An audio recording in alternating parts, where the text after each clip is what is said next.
Welcome to podcast 43. Yes, yes, yes, yes, maybe, but yes. Hello, welcome back to podcast 43. It's your host, Chris Borg, joined with my other and lovely co-host and number one Drake fan, Fulton Collins. Thank you. I'll do the bit again. If you've clicked on this video, it's too late. Hopefully by next episode we have another Drake reference locked and loaded for you guys, because I know that's kind of like why we've garnered the fan base that we have. But so I know that it might seem confusing because we did pick Mad Dog Morgan as the feature film, and essentially I had not ordered the film and I thought that we could rent it, but we were not able to find a very suitable copy to me and Chris's liking, so we chose another film.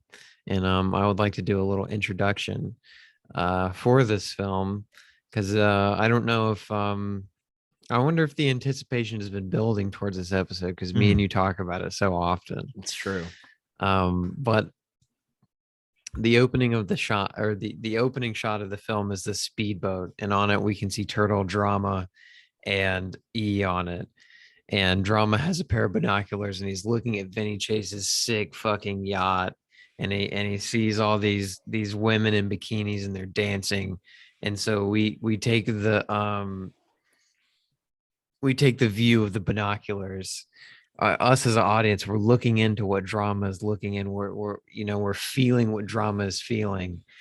And then it cuts back to Drama's face and he says, "I'm gonna have to jerk off before I get on that boat," or something. He's like, "Oh, I'm gonna have to jerk it before I get to that boat." That is the first line of the movie, and I think it encapsulates the energy of the film perfectly. Yeah, I would agree, Fulton. I think that my angle while viewing this film, or while watching this film again yesterday with you, was one of from a sociological and anthropological standpoint, how this film was produced in 2015, which was 2 years before the Me Too stuff came out.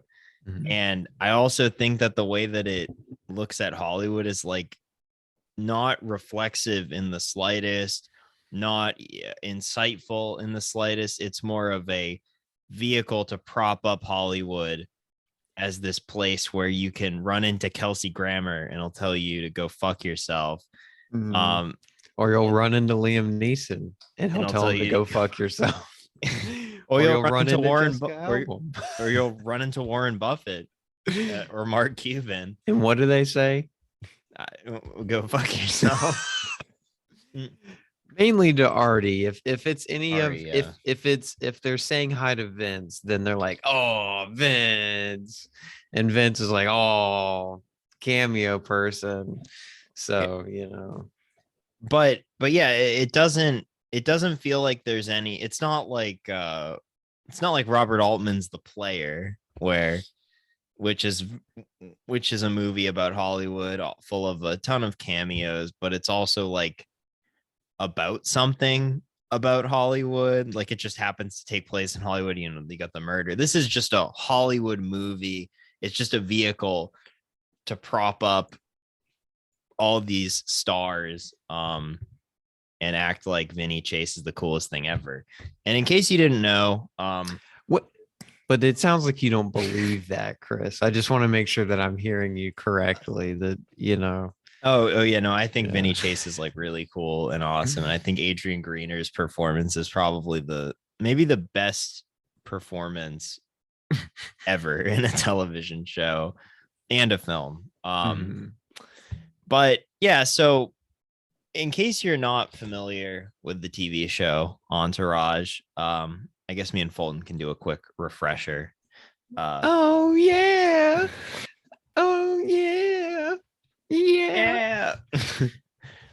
So that was our transition music. And that is the theme song from the Entourage TV show, Superhero by Jane's Addiction, which doesn't really sound like a Jane's Addiction song like at No, not all. really. It's quite strange, but it's awesome that that's the one that they landed on. yeah. But for people who might know of the like the opening to Entourage, the movie pays great homage to that in a very similar, vein. But for people who might not be indoctrinated into what Entourage is, it's basically there's Vinny Chase. Vinny has a brother drama, and he has his other two best friends, E. Turtle and E. And then of course you have the manager Artie. Ari. And Ari, sorry. And it's all about Vince's, well, really the Entourage's experiences in the film industry, but mainly like Vinny is the only one that's like a super, superstar. So they're all kind of riding with him, but it's about having brothers. Yeah, and he is his manager too. Mhm. So and so basically this show and this film is like kind of like the last dying gasps of like that type of like, I don't know, I could only describe it as just like toxic masculinity. Like just bros being bros, dude. Yeah, just like all they talk it's a about. very dude centric TV show and film, but not like in a, it's just literally guys objectifying women, and then and then also just talking the just like the only thing that matters to them is having sex with women, and not think being about gay, and not being gay, and yeah, not being construed as gay. Homophobia stuff is like off the charts. And then also just having a lot of money and buying a lot of cool things. It's very, very materialistic show. I can't say that there's a single character in Entourage that I like. I think they're all very unlikable people. But so the TV show. Well, there's Mark Wahlberg. Yeah, well, obviously. So the TV show was produced by Mark Wahlberg, and was also based off of his experiences coming to Hollywood. I guess the Funky Bunch was his entourage. But the TV show is just about Vinny Chase and his acting career, and then this movie is about how he wants to direct a movie, and Ari Gold, his former agent, is now like a movie studio head, and he wants to produce the movie, but they need more money, and so it's just literally them running around trying to get more money from these Haley Joel Osment and Billy Bob Thornton. And I just want to talk about the movie that Vinny Chase is the movie that Vinny Chase made. It's called Hyde, and it's like a Dr. Jekyll and Mr. Hyde movie, but it's like also if only we could have gotten that instead of the Entourage movie. I just hashtag release the Hyde cut. That's all I want to say. I agree. I agree, Fulton. Because we watched like a 2-minute clip of it, but it's a Dr. Jekyll and Mr. Hyde EDM inspired film where modern retelling. Yeah, modern retelling. Vinny Chase is the lead as well as the director.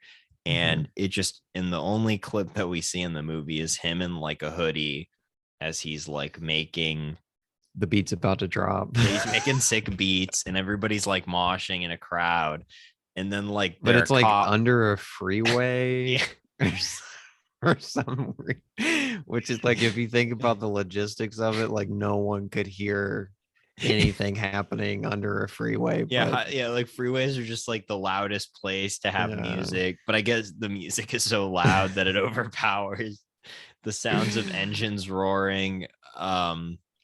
And so then there are like cops that are trying to like, I guess, stop the music playing. And then Vinny Chase has this gun that shoots orange orbs into people's mouths and he possesses them, and then they start like fighting the police officers, and Calvin Harris shows up, and then everybody. But the thing is that like then when people watch the movie, they're like, "This is the best thing I've ever seen. This is an incredible film." Like I said, there's no self-awareness to anything that's going on in this film. It's but I mean, to be fair, like if you had seen Hyde, I mean, like, wouldn't you say it's pretty sick? Yeah, I guess you're right. You know, me and Fulton's white whale is to try to track down any of the fake promotional posters for Hyde that they have prominently displayed throughout the film. So if you know anybody that worked on the Entourage film, please can get us, hook us up. or Mark Wahlberg has a shirt in this movie that says "Get Marked." If you have access to those T-shirts, just send us an email at reviewdudes@gmail.com or any of our social media links. Yes, so there's also like quite a few like plot threads that are like quickly resolved for some reason that don't really feel like they should be going. Oh, well, actually, no, we got to talk about. I think I know which one you're talking about. Yeah. There's I mean, because when you look at a film from this time, you have to take in, what society was saying about this film at this time. So me and Chris went to the best source that we could as to who would give a very accurate review of this movie, and that was, of course, Jeremy Johns. And I think he put it in such an enlightening way that only one could. I just have to reference what he said. He says, what is E? We were done with this in the show. No one cared. And then so it's put back in this movie. And so like who cares? Who gives a shit? And so that's not the best Jeremy Johns impression that I can do, but I'll let it speak for itself. But there's this like thing that E's wife or E's ex-wife or girlfriend, ex-girlfriend Sloane. Yeah. She's pregnant with E's baby, but they like can't decide on whether or not they want to be together.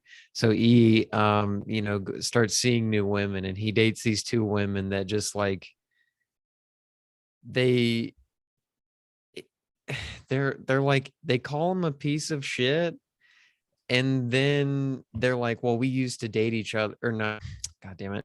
We used to live with each other, and we're tired of like you Hollywood men, like thinking like you can kind of like go around and do whatever you want to do. And he's like, but I'm not that guy. And then that's the end. Like it happens within 10 minutes. Yeah. Cause there's like this whole pregnancy scare thing. Then they both give him a talking to, and then they're like, yeah, we both live together and we wanted to teach you a lesson. Bye. And then that's it. And it's the most bizarre. Because like each of these characters have something going on, but they all just look so. What makes the movie even funnier is that they look a lot older and they look a lot different compared to how they looked in the show, because time has changed. I find E to look very tired and exhausted all the time. I don't know what was happening. He's the worry guy. He's always got the world of his. He's always got the weight of the world. But yeah, I'd like to. I hope that Kevin Connolly's getting enough sleep. Chris, what I think was happening is that he was so busy on trying to get Gotti up and running that he just wasn't. His mind wasn't in Entourage anymore. I thought he was working on Dawn's Plum too. Oh yeah, I forget that he was in Dawn's Plum. That's right. And so that's funny. And so like, yeah, and Turtle's like skinny now for some reason. But it's like funny because they're all in like their late 30s now, but they still act like they're like 19 or 20. Yeah. And they dress like they're in middle school. Yeah, like Turtle always has like this flat brim cap turned backwards, and then like a sweatshirt over like just a really bad graphic tee, and it's usually like the same color. Like it's like As the light hat. blue, a light blue sweatshirt over a light blue graphic tee, and then like cargo pants. Vinny Chase just looks like he's like the cool middle school kid who's got like one leather jacket, a V-neck shirt, and like some jeans on. Drama looks for my favorite outfit that Drama has in this. He just has a banana shirt and a fedora on, and like it's like a short sleeve white shirt with like banana like deco on it. It's the weirdest. It's great, but I mean, I don't even know where to like. There's so many things to talk about with this movie because there's like an endless amount of cameos.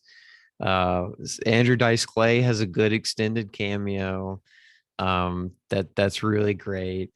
But the way that I think, and this could tie back into like what you were saying about it, like analyzing it, from like a point in time when it came out, like the cameos operate on like one basic function, and they're like, so like the Entourage crew will be like, oh hey, look, it's blah blah blah, and then the cameo person, like the person in the cameo will be like, yep, it's me, and everyone around will like either like clap, or then they'll either get mad at the other person, or if it's Vinny, they'll be fine.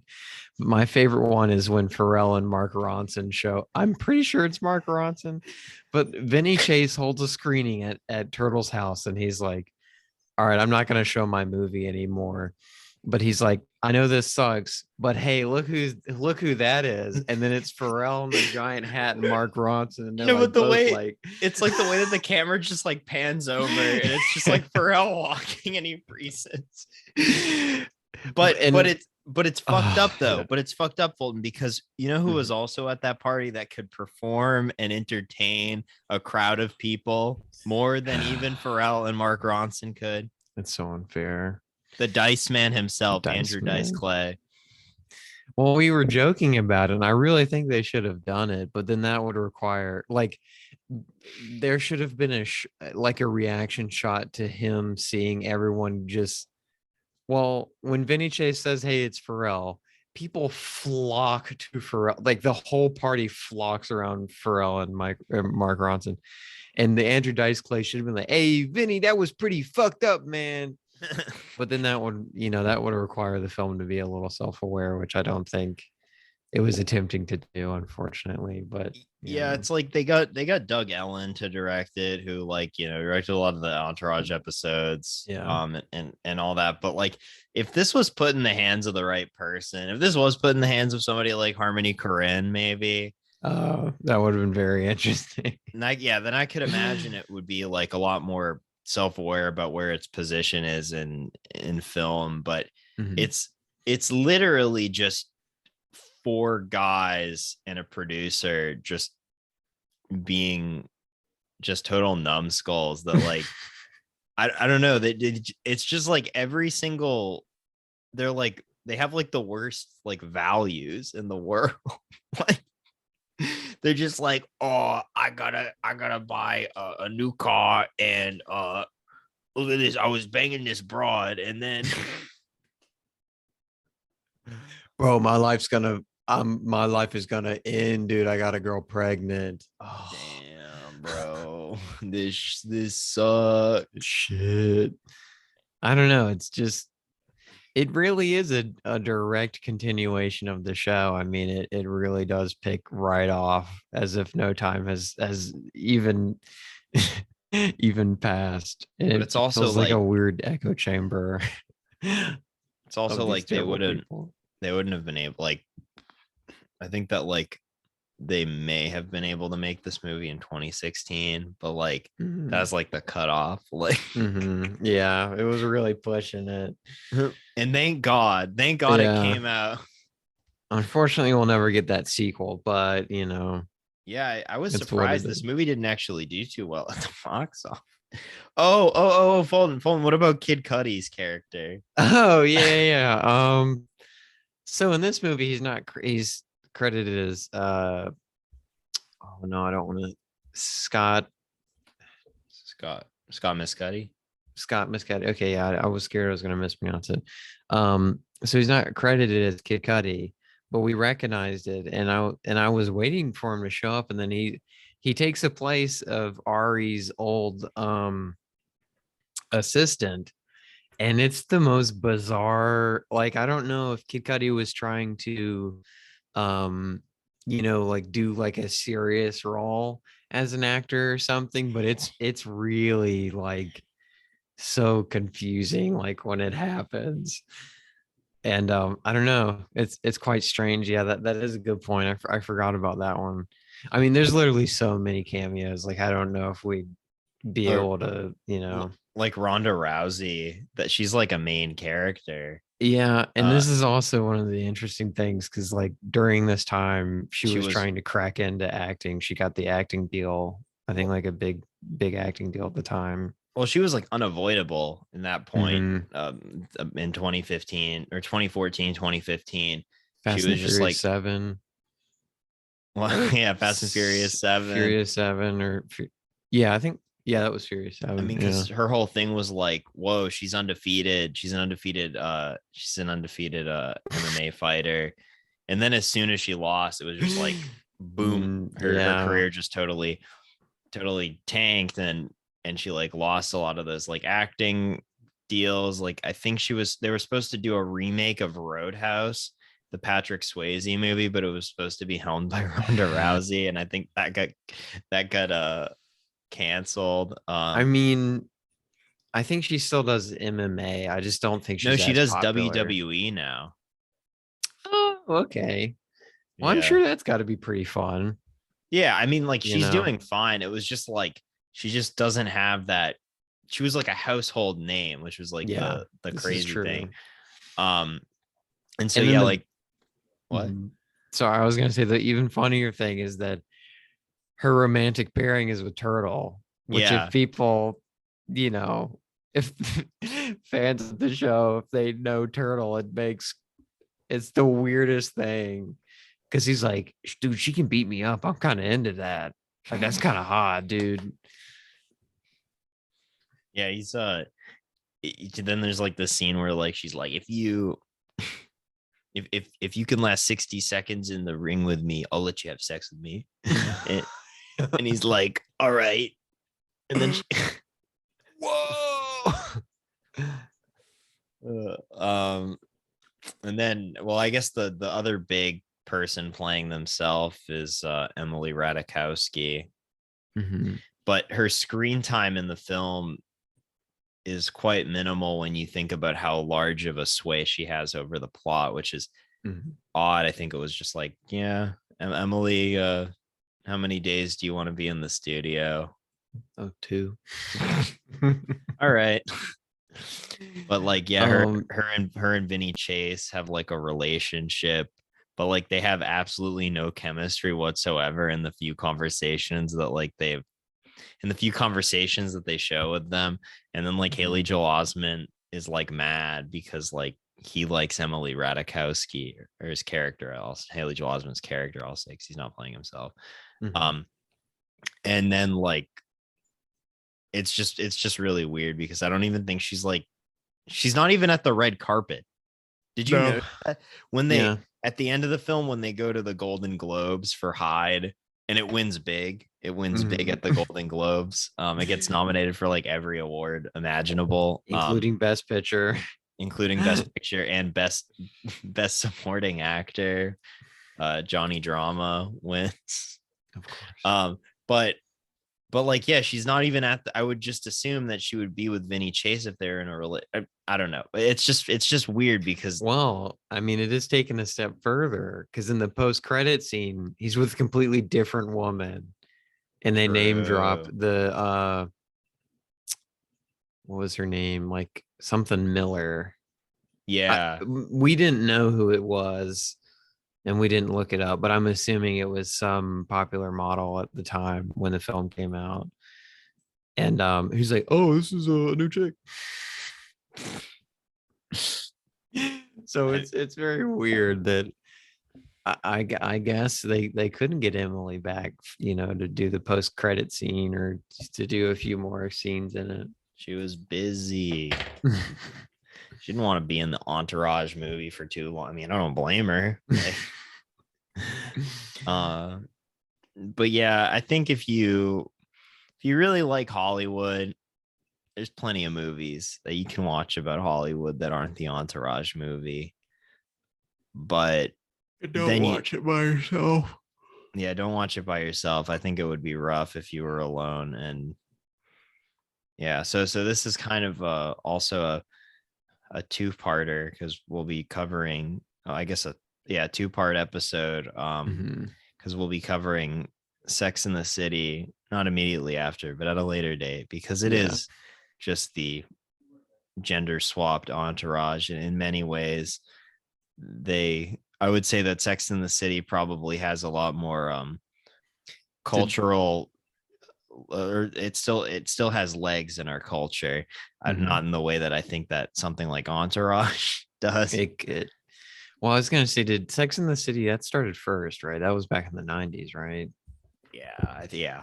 So I'm imagining Mark Wahlberg. He's watching Sex in the City. He's like, "There's got to be a dude's version of this. Like, this is dumb. There's got to be a dude's version of it." I'm just assuming that was maybe what happened. But, yeah.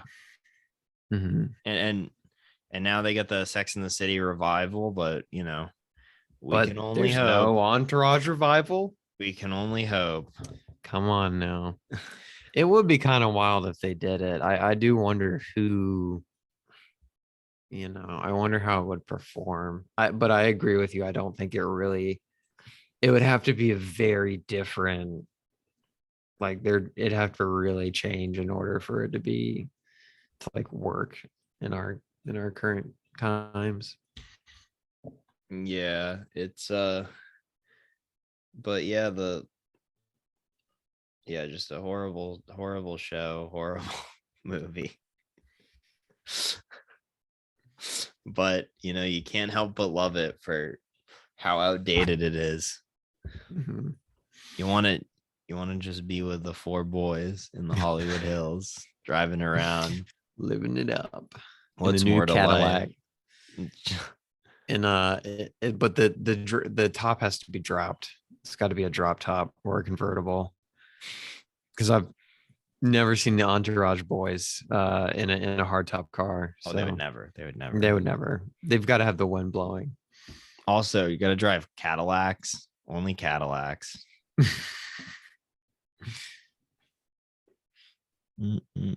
All right. Well, I think that's really all we have to say about Entourage. I think we've dedicated a lot of time to Entourage, probably more than anyone has dedicated time to talking about Entourage this year.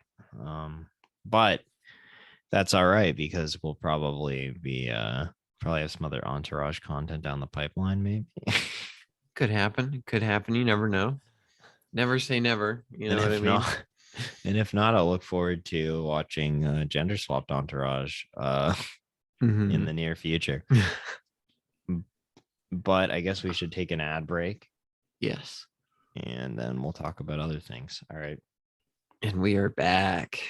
In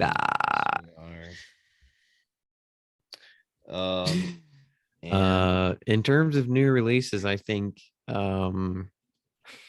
you want to talk about Drive My Car, do you want to? Yeah, I'll talk about Drive My Car. So Drive My Car is the new film by Rizuke Hamaguchi. And so it's like 3 hours long.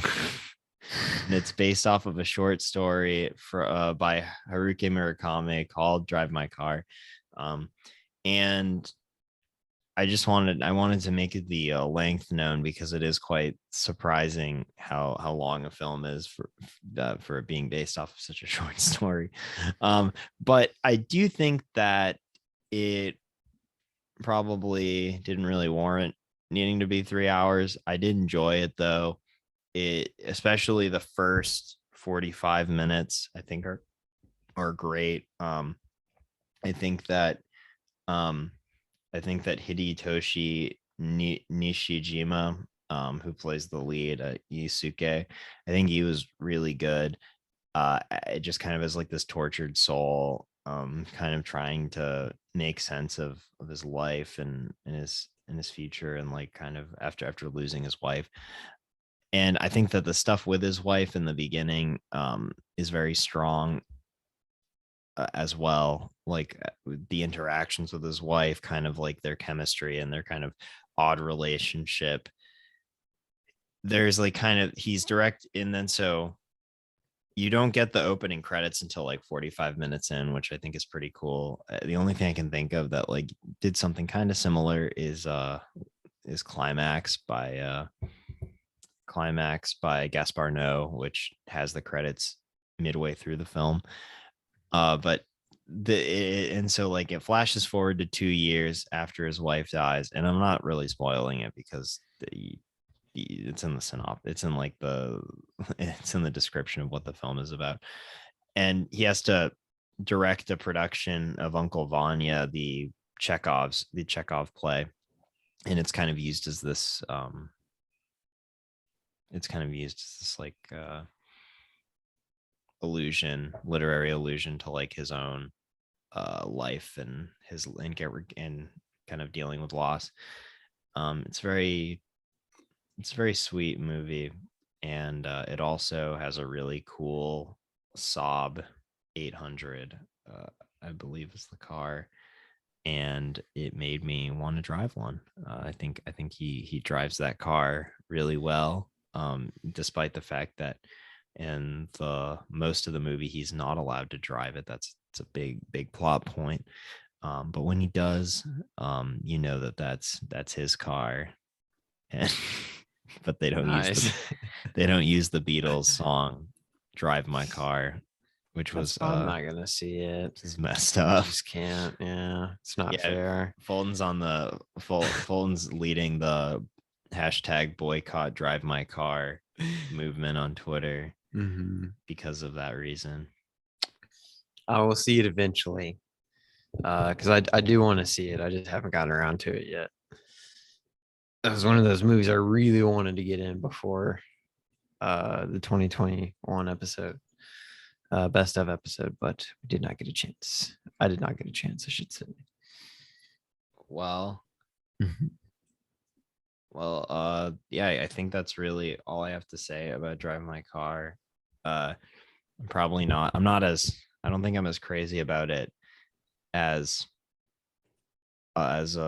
some other people or some of my other peers are.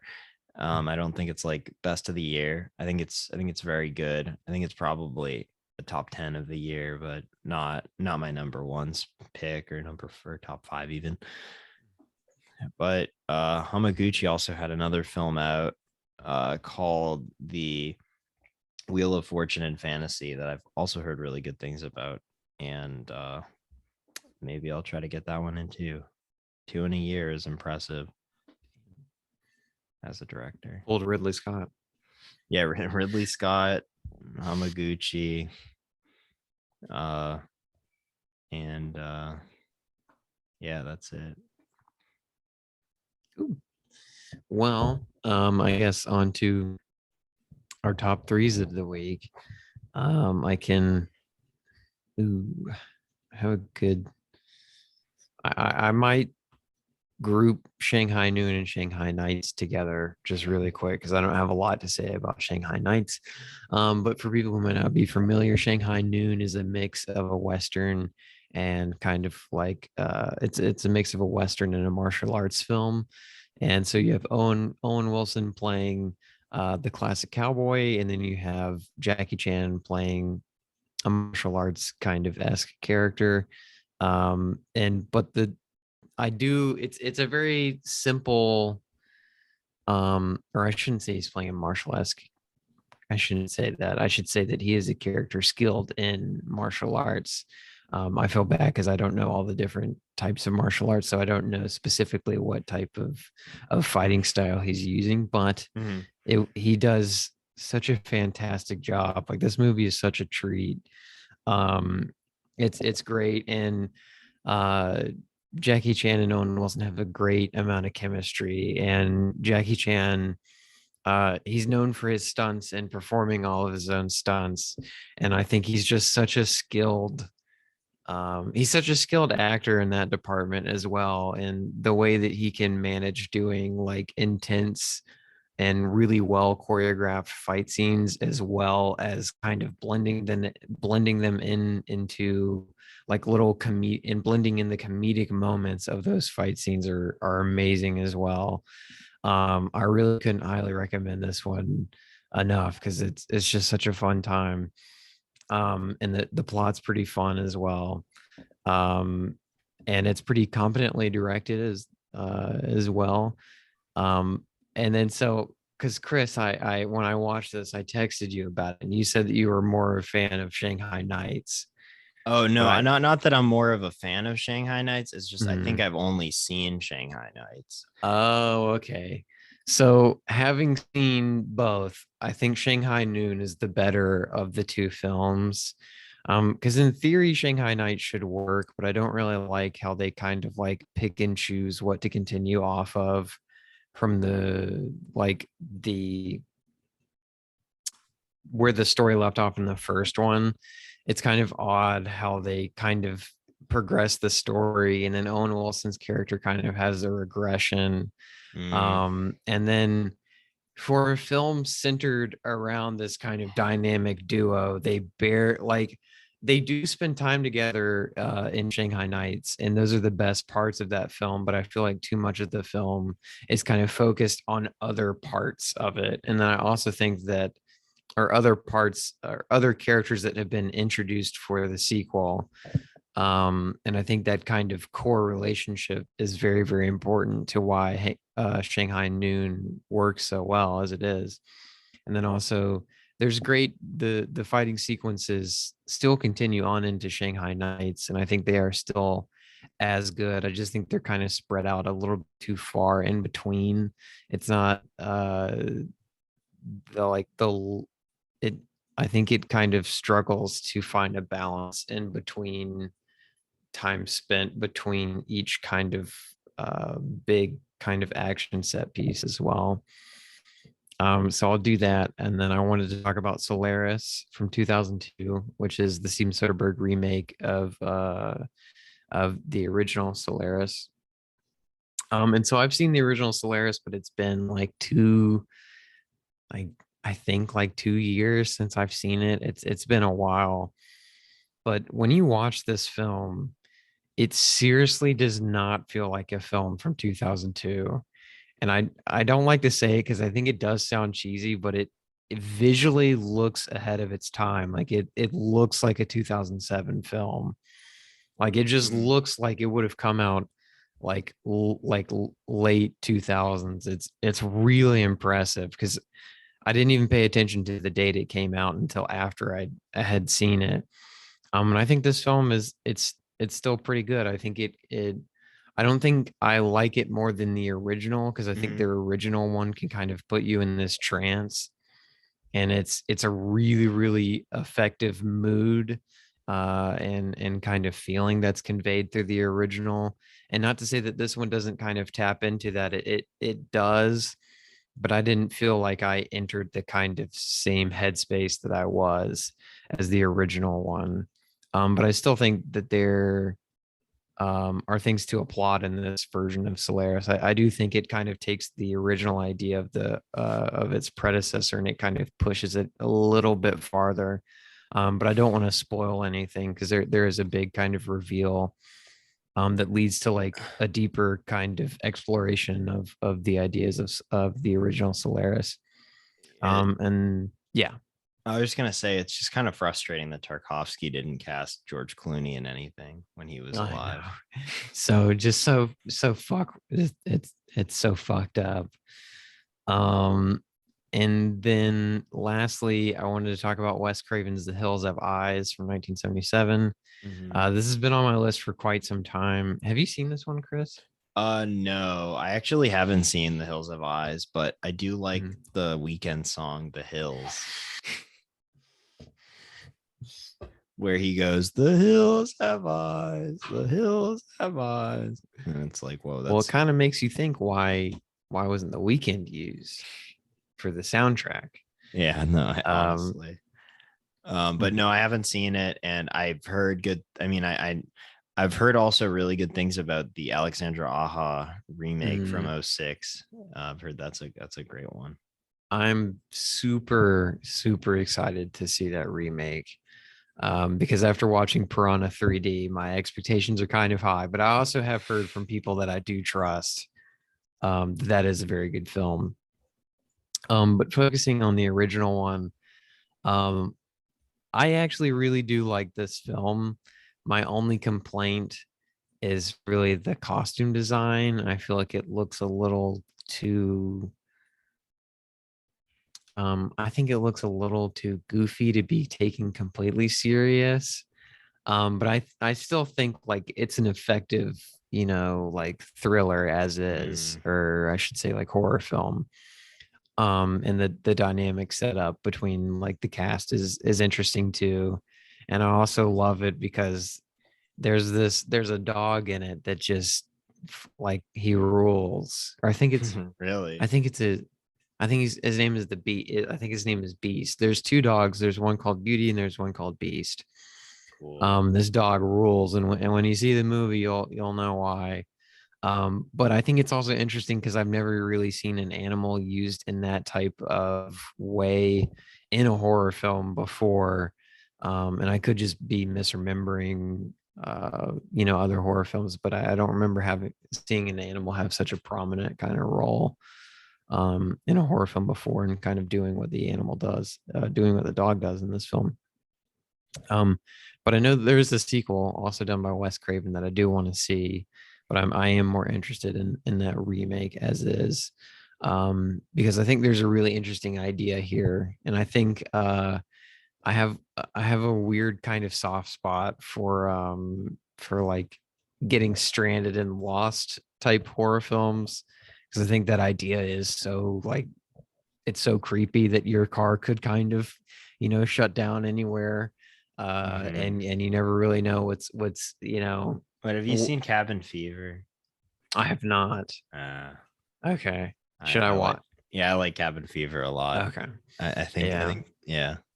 But one thing I was gonna say, I do think this film kind of taps into like the fear of like I don't know if like, oh, I'm sure it's kind of one of those big like, I guess coming from the South, it might be a bigger myth or kind of what's it called, urban legend. But the idea of that when you're kind of driving through the woods and your car breaks down and there's like the crazy, you know, hillbilly, uh, disformed kind of hillbilly stories. I feel like I've heard a lot of those, living in the South and stuff. And so it does kind of tap into that fear of Yeah, like you know, Deliverance. Yeah. yeah, that too. But I wish I liked Deliverance more, but still, it still does kind of ride the same lines as that. But yeah, those are my top three. Okay. Well, my top three is I'm gonna go first with Courier, which is a Soviet film from 1986, directed by uh Karen Shakana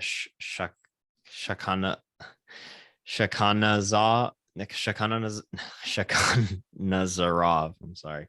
Um, it's about a guy named Ivan who is in his 20s, Mhm. and or I guess he's 19, and he doesn't really know what he wants to do, and so he gets a job at a Russian newspaper as a courier, and kind of it's like kind of a coming of age film under like Gorbachev Russia, and the music is really good. It's very it's like synthy, and he also meets this girl that's a daughter of a professor, and they both kind of like rebel against society together. Mhm. And it's kind of very like meandery, um but I think especially at the end, the themes of like conforming in society and like finding your place, especially like looking at it, looking at how like what Russia was like back then, right before the fall of the Soviet Union, but kind of like everybody kind of knew it was inevitable, and like there's like perestroika policies were in place, so there's like a lot of materialism, or a lot of like, you know, brands and stuff. You get like Adidas stuff and like all this other like I don't know, capitalist type goods. Jumpsuits.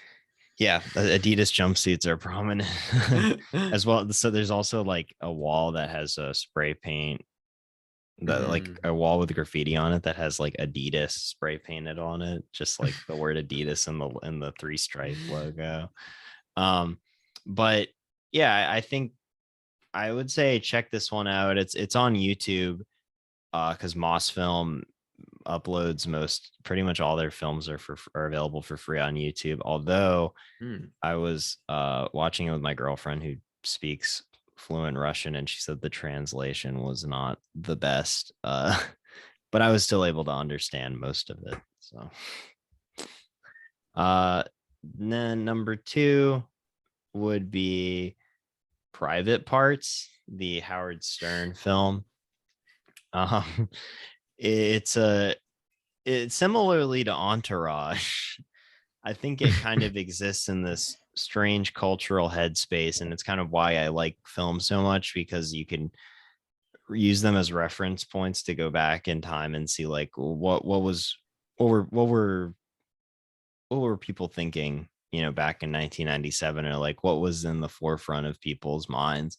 And Howard Stern was quite a big deal throughout the 90s, and I guess even in the 80s too, as like kind of this like shock jock, this guy that tells it like it is. He's not afraid to say the quiet part out loud. And I think that this film is Or talk about his private parts. He would talk about it. Yeah, he's not afraid to talk about his private parts. I would say this film is quite masturbatory, but it's self-aware enough that Howard Stern isn't like the coolest dude ever, like, which is something I can't say about the 2015 Entourage film. And so it has some funny bits. It's narrated by Howard Stern, and that kind of gets a bit tired. The framing device is kind of lame. It's like him talking to some like girl on the plane and being like, I know this woman is disgusted by me, but I'm going to talk to her anyways. But I don't know, like I think that there's like just some parts where you can just puts a smile on your face, like at the end where like AC/DC performs in like New York City when they become like the #1 show on the radio, and they play You Shook Me All Night Long. And it's just like, it's so dumb, but it's also like it's a movie moment, you know. And so yeah, Paul Giamatti's in it. He's like the NBC studio fat cat that like wants, and he has like this kind of weird southern accent. So I love me some Paul Giamatti. Yeah, I mean, I don't like Howard Stern like at all. I don't think he's funny. I never like enjoyed listening to any clips of the Howard Stern show before he went over to Sirius and after. But I don't know, there's something that drew me towards watching Private Parts, and I came away actually surprised that I liked it more than I thought I would. So, and then I was gonna ask, I'm kind of curious as to like when he moved over to Sirius, because like when we were growing up, not that it was like forever ago, it was like 10, I guess it would like in the early 2000s to like I'd say like early 2010s, he was on American Idol.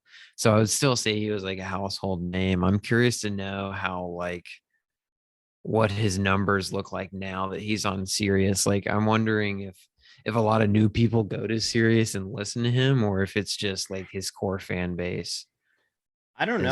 Is on Sirius. I've always wondered. He still makes quite a lucrative amount of money from that deal. Like I think he makes like 100 million a year. So maybe it was a big deal. It was a really, really big deal when he switched over. I remember that, but Yeah, but my dad, who was a big Howard Stern listener back in the day, kind of Mhm. thinks that was he really sold out with that deal. Mhm. But I also think it made him able to say, it gave him the ability to pretty much say whatever he wanted because he didn't have to Yeah. worry about FCC regulations, and that may have been something that hindered his whole routine because it was he didn't have any like wit or creativity with like trying to bend the rules, go around them. It was just more like, Yeah. oh, I can say this now. Mhm. Um, I can say fuck. I can say, you know. Um, and so yeah, then the last one is definitely the heavy hitter this week. And it's Alita, Queen of Mars. Alita Queen of the Soviet film Alita Queen of Mars that me and Fulton had to watch for our Soviet or Russian film class. That was just unbearable. No, it's Mike Lee's Naked from 1993. Let's go. Let's Yeah. go. Oh, what a sad. It's a very sad movie. Mhm. But David Thewlis kills it. He's So fucking good. just so good. It's just a really this is a really unlikable character, but also kind of feels like he's an otherworldly being that just kind of watches over people and kind of bounces back and forth. Like he's kind of like a character in the tradition of like Joker. like yeah. He's British Joker, English Joker. I don't know, but like you see what I mean, Fulton? Like he's kind Yeah. of like in the tradition of like a folk character, like from like Mhm. stories and stuff that just kind of like possess the body of a human but aren't a human, and they just kind of say things, and it's just kind of this guy bouncing around in England and London, and just kind of like making people feel bad about their lives and just being very mean to people that are Ridiculing them to the just the point of breaking. it's a hard watch. I wouldn't, if you're in a good mood, maybe don't watch it because it could ruin that good mood. You see why I prefaced the Yeah. other night when you asked me. No, I So understand. yeah. Oh, I understand fully. But those are my three. So All right. Well, I guess are we ready to announce what next week's feature film is? yeah, next week's feature film is gonna be Michael Bay's The Island from 2005 with Ewan Woo-hoo. McGregor and Scarlett Johansson. This was an interesting period for Bay because it was the one that followed up Bad Boys 2. And how can you top Bad Boys 2? Mhm. Well, you can't. So you do Yeah. something completely different and you make a sci-fi movie. And then this was also the film that was made before Transformers came out, which me and Fulton tried to watch 40 minutes of today. And We'll finish it. yeah, well, we'll eventually finish it, but it was rough. Yeah, But that was for kind of sure. right before Michael Bay kind of hurt his career, became the parody that people still, the punching Hold him bag that people to. still like, that people still throw his name around with. They're like, oh, he just likes explosions, a Transformers movie. But I'm excited to see this one, and it's also timed for the new Michael Bay film coming out this month, Ambulance, which is an anticipated film for the both of us this year. Very, very super excited to see it in theaters. That's a So theater. A Michael Bay movie is a theater movie. oh Every yeah, Michael Bay movie is a theater movie. oh yeah. What was his first movie Armageddon? No, his No, that first movie was was Bad Boys. oh, that's right. That's right. What a first movie. I guess I can see it It's now a that I'm very thinking small about movie it. though. Yeah. Yeah, that's true. I think yeah, because it was Bad Boys, then Armageddon, then And The then The Rock. I Rock, think yeah. Bad Boys 2, and then this one, and then Transformers, Pain and Gain. Oh Yeah. wow, that's No, it's Pearl interesting. Harbor. Don't forget Pearl Harbor. Oh yeah. Oh, Pearl Harbor already. Oh wait, sorry. Bad Boys, The Rock, Armageddon. Sorry. than Pearl Oh, Harbor. okay. Interesting. He So likes we still got to watch Six Underground, Fulton.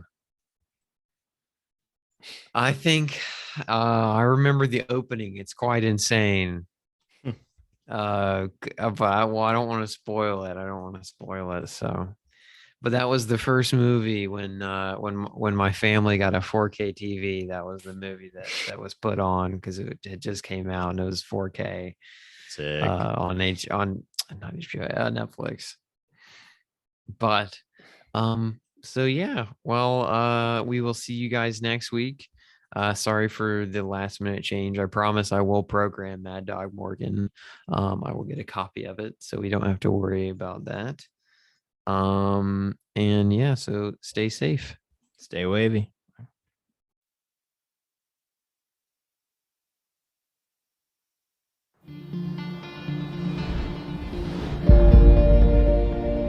Attention residents, welcome to the lottery spin.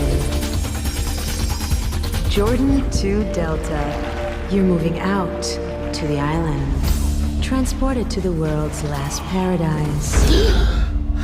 I think they're gonna kill you. Going to the island. There is no island! Come on! 2 of our products have escaped. Do not let him get away!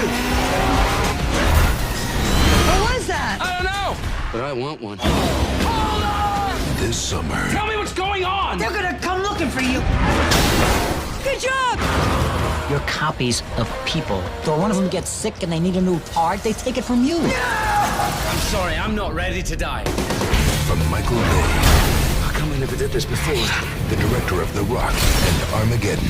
That tongue thing is amazing. I know you're new to this whole human thing, but backpacks for boys, purses for girls. Understand? We're not idiots. Well, excuse me, miss. I'm so smart I can't wait to go to the island. Ewan McGregor, I just want to live. I don't care how. Scarlett Johansson, Don't try me like it!